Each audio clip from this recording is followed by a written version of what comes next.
watched a monster movie, the big money shot for me was the monster. And in Japanese kaiju films, that's what it was about.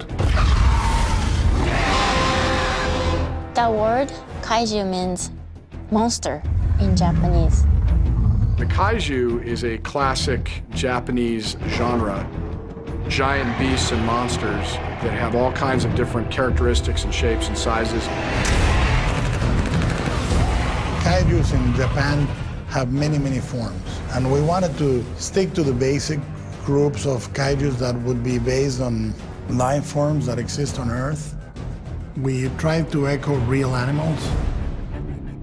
So we tried to echo a gorilla, we tried to echo a shark. If you can imagine a crocodile and a lizard, okay? Well, the lizard is the dinosaur, and the crocodile is the kaiju.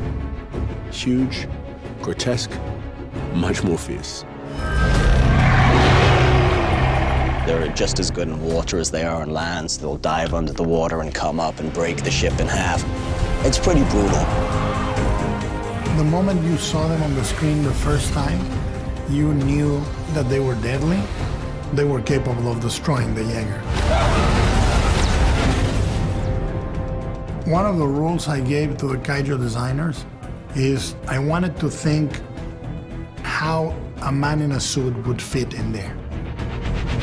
The kaijus are trying to honor the spirit and the feeling of the classical kaiju. We are keeping them mostly two-legged, not humanoid, but sort of a silhouette that reminds you of those classical ones.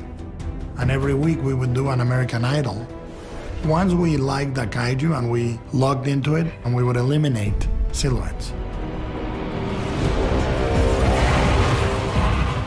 The first way you can do scale is context. Within the kaiju itself, the texturing, when you go close, you see what looks like a scale, and then you go closer and there's a bunch of bumps and cracks that give you the scale.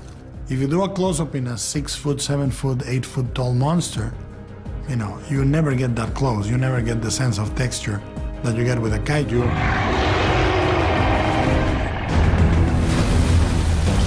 I think you're certainly going to look at Guillermo's kaiju and say they're pretty damn cool. There's something very pure and very full of love in monster movies, even more so in kaiju movies. You just love the creatures. This movie speaks to the kid in me in a way that no other movie I've ever made does.